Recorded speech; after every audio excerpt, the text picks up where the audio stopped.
Thank you, Mr. Narona. Thank you, Mr. Tripathi. Thank you, Mr. Kapoor, Mr. Popley. A warm welcome to all the colleagues from the media. My flight got a bit late and then I already had one more program with NTPC celebrating 33 years of the start of this Singrauli power plant. And I've just come in from there, so in fact it was quite redeeming. The conference theme there also was very interesting. It was O&M, Operation and Maintenance Improvements in the Thermal Sector, one of the critical elements of which is to improve the environmental impact by better technology, better use of equipment, even in the thermal side.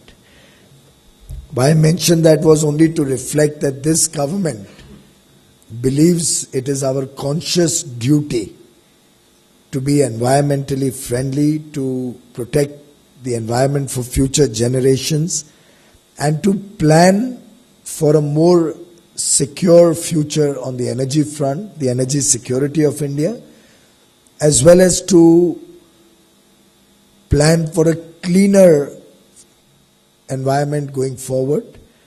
Towards both these ends, renewable energy is clearly the most important element of our energy plans.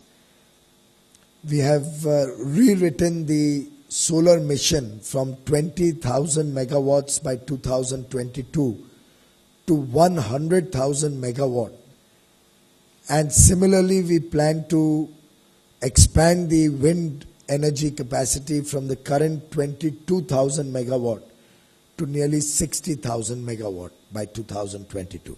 Simultaneously, we are drawing up a small hydro policy. We are looking at encouraging biomass, biofuels. We are looking at waste to energy. On a composite, holistic planning, we believe renewable energy can increase its share in India's energy output quite significantly in the years to come. My colleagues have already shown you the presentation about the Reinvest conference being inaugurated by the Honorable Prime Minister on 15th of February at Vigyan Bhavan. And I believe that 15th February 2015 will be a historic day, not only for India, but for the world's ambitions to go green. 15th of February will show the world that a developing country like India, a country which is still at the cusp of its development cycle, without any compulsions, chooses to go green, chooses to look at renewable energy as an integral and important part of our own plans going forward on the energy front, on energy security, on environment protection. And in that sense, if I may remind you about what the Prime Minister said at the media interaction when President Barack Obama was there, that for India, setting up renewable energy is not a pressure from outside. It is a pressure from within. It's our own commitment, our own pressure to leave behind a cleaner environment for our future generations, for the children of today, that encourages us, that motivates us, that drives us to go into renewable energy in a big way. This conference, ladies and gentlemen, is going to be a very interactive program over 3 days, where we will have sessions on innovative models of financing renewable energy. We'll have sessions on more bankability of renewable energy purchase. We'll be having sessions on the policy framework so that we can devise a new renewable energy policy, which is envisaged under the amendments to the Electricity Act of 2014, which was introduced in the Lok Sabha in December 2014. It will also be an engagement platform with the states which have huge renewable energy potential, And I am very confident that at the end of the conference, the states and the central government together will be able to come out with a holistic framework how the renewable energy which is going to be produced in a big quantity, in a big measure, will be purchased by different states, will be consumed by people all across the country, what kind of a policy framework we can create, which will be a uniform framework across the length and breadth of India, where the center and the states will partner to make it easier for manufacturers to set up manufacturing in India. It will make it easier for developers and power plant owners to set up renewable energy plants, be it solar, be it hydro, be it wind. And towards that end, we have certain ideas which are going to be shared with the states. Yesterday, in my interaction with the Honorable Chief Minister of Maharashtra, I was suggesting to him that we can eliminate any further requirements for change of land user. When somebody wants to set up a renewable energy plant, it should be an automatic approval. Similarly, I'm in dialogue with the Environment Ministry to allow automatic approval for all renewable energy projects, save and except if there is something where there is a need. For example, waste to energy above 25 megawatts. We have discussed with the Environment Ministry and decided should continue to be monitored because there is elements of environment protection in that. But wherever we can put in solar, wherever small hydros, which don't affect the run of the river, wherever there are wind potential, we can have a system of self-certification or third-party certification and make it easier to expand rapidly.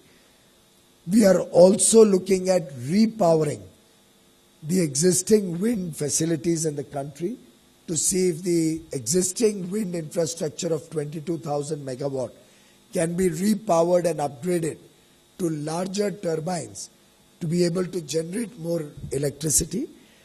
And I believe this 3-day interaction with all stakeholders in the from across the world, and I believe some 60 odd countries, more than 40 countries have demonstrated a commitment to participate in the conference, to send their delegations. We have stakeholders from across the length and breadth of India. I believe we've run out of registration and are looking at ways and means to accommodate more people in this program. But this 3-day conference will, the first of its kind in India, and in fact we haven't found a parallel anywhere in the world of a conference of this scale, discussing ambitious plans of this scale anywhere in the world. And we do believe India will lead from the front and will become the renewable energy capital of the world in the next 5 years. Thank you very much. Thank you, Minister, sir. Now the floor is open for questions. Yeah, we'll start with the first question from lady there. Yeah. Mr. Goyal, I have a very basic question. Sure. Unlike the conventional power projects based on coal, wherein the PLF of those plants is very high, the PLF of renewable energy projects isn't all that high. So if we are talking of 1,75,000 megawatt addition by 2022, how much of it will actually be available, Madam, given the low PF it has? Yeah, Madam, we are looking at 1 lakh in solar and 60,000 expanding from 22 to 60, which is an additional 38 coming into the wind sector, and we have some plans of about 10,000 in all the other sectors put together.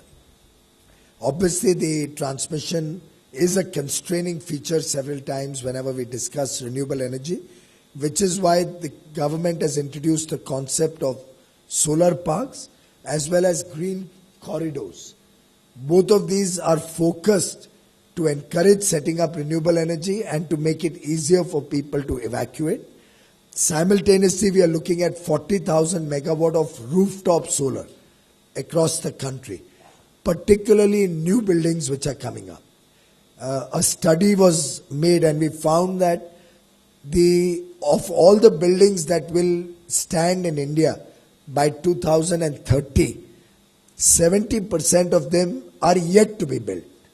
So we will see a 2.5 time growth, additional 2.5 times addition to the existing buildings in the next 15 years across India. And there we are looking at providing for better compliance of building construction codes, introducing energy efficiency and renewable energy as the new buildings are constructed. So we are looking at a combination of grid power, rooftop power, and in the remote areas off-grid power. All of which put together will add this volume. And in terms of actual units consumed, what you were alluding to, we hope that all of this will help India to expand by about 5 times the current production of renewable energy in this country. Yeah. For solar, presently it prevails between 18 and 19%. In certain areas it could be 20% if it's very, very high sun efficiency. And wind is about 21-22%. But I wouldn't agree with you on that, because even in thermal, the country is currently at a national PLF of about 66%. So for every megawatt of solar that is invested in, you get about 1/3 the amount you would get from a similar coal plant. But here you are not polluting the environment. Here you are not using any natural resource other than the sun, which is completely free and available around the year, most parts of India. So it has a deep impact on the energy security of India. Yeah, please. Sir, at the policy level, the compulsory domestic manufacturing of 15% in the solar, as per the solar mission, was there. And there was a hue and cry from the US that it's not WTO compliant. And even the domestic industry said they are not competitive because of dumping by China and others. Is there any policy change that is being planned, or as a part of the Make in India campaign, you plan to increase that domestic component and extend it beyond solar to other? Clearly, we want to expand rapidly the made in India products in the solar sector. Wind, already India is one of the most competitive and most efficient manufacturer within India. The wind industry has matured very well, and I don't think there's much need to import any wind equipment. In solar, the dimension that India is talking of being much larger, the domestic manufacturers have as yet not been able to bring in the most modern technology and expand their capacity enough to meet our requirements. So initially, of course, it will be a mix of domestic and international competitive bidding. But I do believe with the visibility of such large business volumes, Indian manufacturers' hands will also get strengthened. They'll be in a position to expand their capacities, get the benefit of economies of scale, get collaborators or technology from the best in class from across the world. And I'm very happy to inform you that in Vibrant Gujarat, we already have seen people starting to talk of manufacturing in India. A company has committed to invest $4 billion in Gujarat in setting up manufacturing facilities. I believe Rajasthan is looking at a large manufacturing base on solar also. My confidence is that in the years to come, in the next 2 or 3 years, India will get more and more competitive and will be able to give all international competition a run for their money. Okay. That lady there, please. Sir sir 2020 तक आपने एक बड़ा target रखा है इस sector 2022 तक की अगर हम बात करें, एक बड़ा टारगेट है. अगर हम पहली इन्वेस्टर मीट की बात करें तो क्या एक्सपेक्टेशन है आपका इन्वेस्टमेंट पॉइंट ऑफ व्यू से?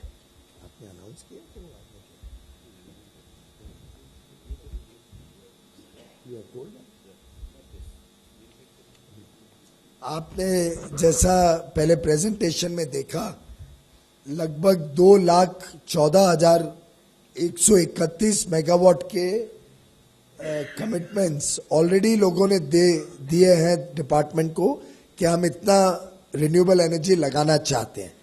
मैं मानता हूं कि पूर्णता से 100% नहीं लगते हैं, कुछ लोगों को कोई दिक्कत आती है, कोई पैसे की दिक्कत होती है, किसी के प्लान चेंज होते हैं।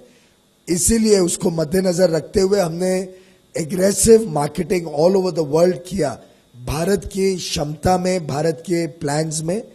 और बड़ी खुशी है कि पूरे विश्व से लोगों ने उत्साह दिखाया है भारत में लगाने के लिए। इस कॉन्फ्रेंस का उद्देश्य एक तो उन सभी कंपनियों को जिन्होंने इसमें भाग लेने में उत्साह दिखाया है, उन सबको मिलना, उनकी कठिनाइयां समझना, किस प्रकार से भारत सरकार और राज्य सरकारें उनकी मदद कर सकती हैं कि टारगेट्स अचीव हो, रादर सरपास हो, किस तरीके से 2022 के बदले अगर हम और जल्दी कर सकें तो इस क्षमता को जल्दी पूरा करें, किस प्रकार से नीतियां बने, किस प्रकार से ब्याज के दरों में हम मैनेजमेंट ऑफ फाइनेंसेस बेटर करें, इनोवेटिव फाइनेंसिंग, एक नए प्रकार के फाइनेंसिंग मॉडल्स बनाएं जिससे इनका खर्चा कम हो और जो बिजली इससे निर्माण होती है वो सस्ती हो सके। इन सब विषयों पे और भारत में मैन्युफैक्चरिंग की क्षमता बढ़े उसके लिए क्या प्रोत्साहन दे सकते हैं हम, इन सब विषयों पे चर्चा होगी, पोजीशन पेपर्स बनेंगे, सजेशंस निकलेंगे, जिन सजेशंस पे भारत सरकार और राज्य सरकारें काम करेंगी और इस लक्ष्य को पूरा करने में हम सब मिल के एज टीम इंडिया इसको आगे लेके जाएंगे। मंत्री जी, अभी तक जो मॉडल था वो सब्सिडी बेस्ड मॉडल था।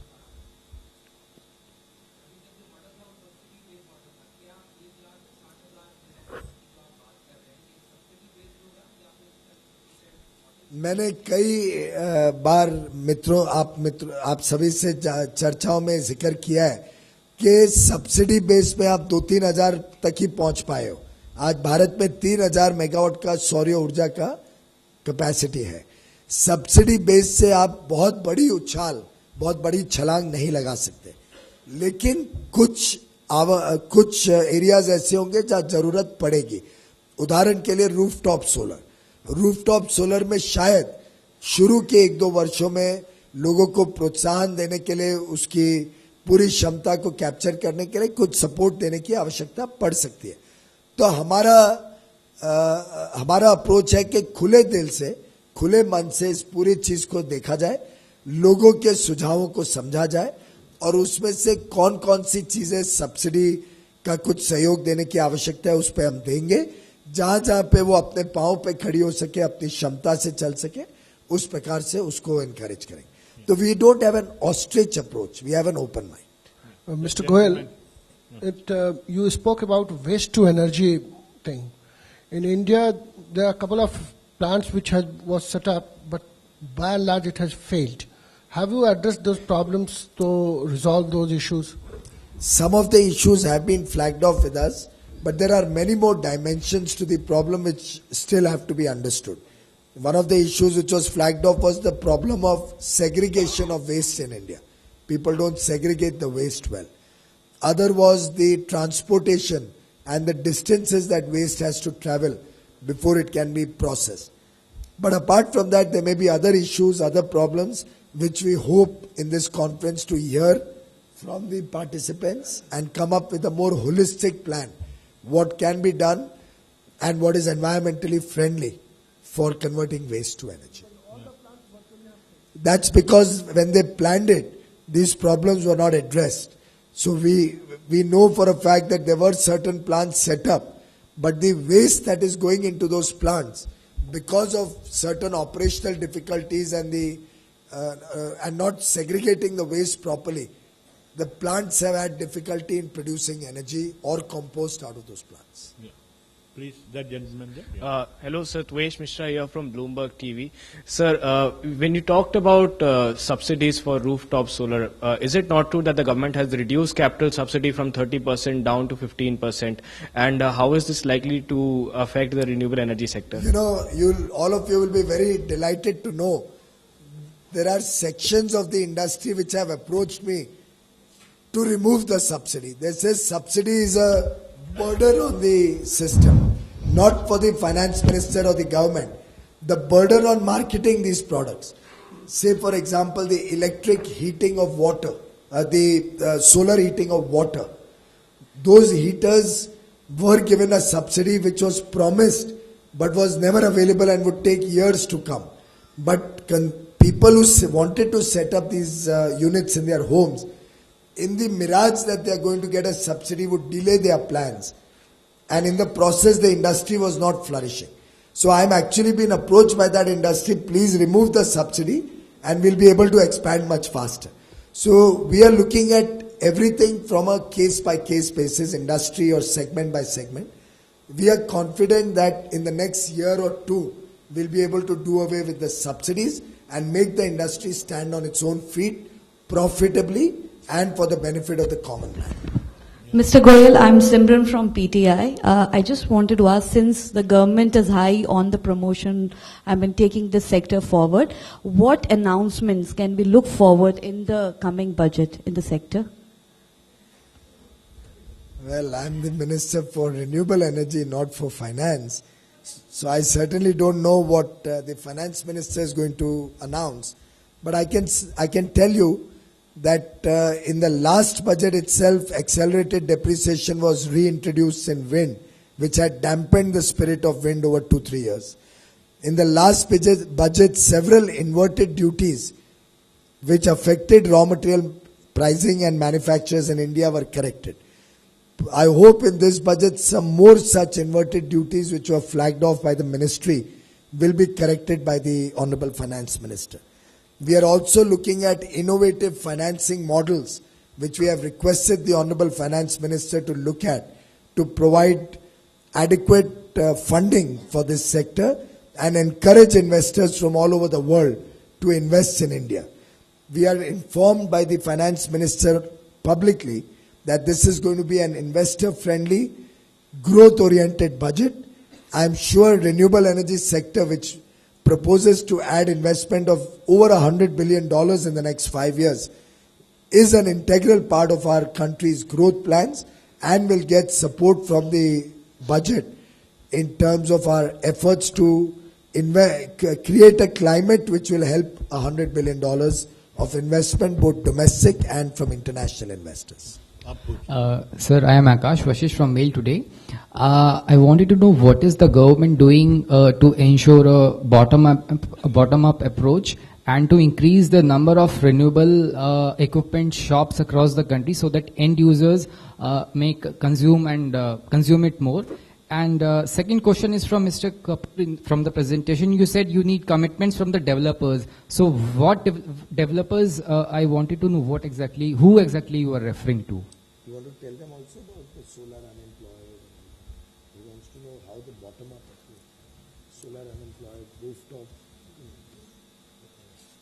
So on this issue of making the product available to the people, so we already have a scheme of Akshay Urja shops where people can go and buy solar products, but somehow some of those shops are not now operational, so sometimes people feel that the products are not available. So we also now plan to encourage marketing of solar products through the internet, through various means through the internet, and also encourage the already established portals for marketing of various products to take up solar products in a big way. And then the important thing is that the product should reach the rural areas. People should be able to go to a shop and to be able to buy. So as Honorable Minister mentioned, the earlier mechanism where people were dependent on the government. Government was tendering, procuring and then supplying. So we want to get out of that. We want to move into the free market. We want to get out of that subsidy regime so that these companies who are manufacturing directly market to the people rather than depending on the state machinery or the government machinery. So that will automatically open up the market space. Educated unemployed.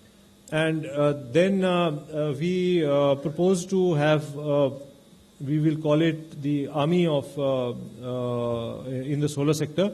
So we propose to train 50,000 youth who will then take this mission forward. They will be trained in this solar field, and they will not only provide service, because service in the rural areas becomes a major problem, repair and service, of these products, but they will also educate people so that they understand what is the use of these solar-based products, and also encourage marketing of these products. I'll just add, it's a composite program where we are looking at skill development to be enhanced for people in the renewable energy space. B, we are looking at giving opportunity to entrepreneurs, young educated entrepreneurs, to set up off-grid solutions or microgrids in different remote parts of the country. And we believe there's a potential, if you map the country, to generate nearly 20,000 megawatt through these off-grid and microgrids all across the country, which can be owned and operated by young groups of young boys and girls or young educated unemployed persons. We also believe the participation of households through rooftop is something which involves the entire nation. This is going to make a prosumer out of consumers. So instead of a udbhokta, somebody who just consumes electricity, we believe the consumer will also add to the productivity of the energy sector and become a prosumer. That is the intention and the aim of the government and involvement of the people from all across the country. We are fairly confident that this approach of involving people into this renewable energy program, getting their buy-in into it as a participant, and involving banks to support new homes being made with investment in renewable energy, will have a very deep impact in the whole nation to go green. So we'll take these last two questions. There, that gentleman, and this one. I am Ajit Kumar from Radiance Media. Do we have special focus on MSMEs also in this conference, as well as in the plans that we have? Because we have a lot of people, like 20,000, you said, local youth, entrepreneurs will be there. So they would also need support from little smaller organizations working in these areas, rural areas. Sir, MSME is a sector which is the entire foundation of India's manufacturing. They are the ones who provide maximum jobs. They are the ones who really bring in all the component level indigenization. And all our plans for supporting manufacturing in India would be completely a failure unless the MSME sector really expands and develops. This ministry believes very seriously that the MSMEs need to be encouraged to indigenize, help support with component level development, get modern technologies so that components are of the highest quality, and India should, in the next 3 or 4 years, become the manufacturing hub on renewable equipment. Yeah, please ask you. Will the central government work with the states so that the regional town planning acts, the building permission bylaws are amended suitably so that the projects above a certain size can be mandated to put rooftop solar, because we see reluctance on part of builders to do so. Second, would also the ministry work with CREDAI so that wholeheartedly as a group they accept this? So your views. Both are very good suggestions. In fact, that's exactly the purpose of this conference. In fact, maybe we should have all of them participating as delegates rather than media over there. So I would urge all of you to come as our invited delegates and give us your suggestions. See, after all of you also engage all across the country with experts in different fields. When you are searching for stories to write against me, you get a lot of knowledge and information of all sorts. Raise all of that as delegates. Give us these suggestions, these inputs. This is a very good idea. I will talk to MCHI and CREDAI to see that there's a buy-in from the housing industry or with the commercial building industry. And similarly, your point about the states is what I started with. In my view, one of the biggest or two of the biggest outcomes of this conference, if one was to ask, the two big outcomes I can see is, one, more innovative financing models for this sector, and two, the partnership with states and the center to create a holistic, simplified, ease of business framework which will take renewable energy to a new level of development, which will encourage people to get into renewable energy, which will give confidence to investors about the bankability of their power purchase agreements and the safety of their investment. This partnership of states and center, we want to devise out of this conference.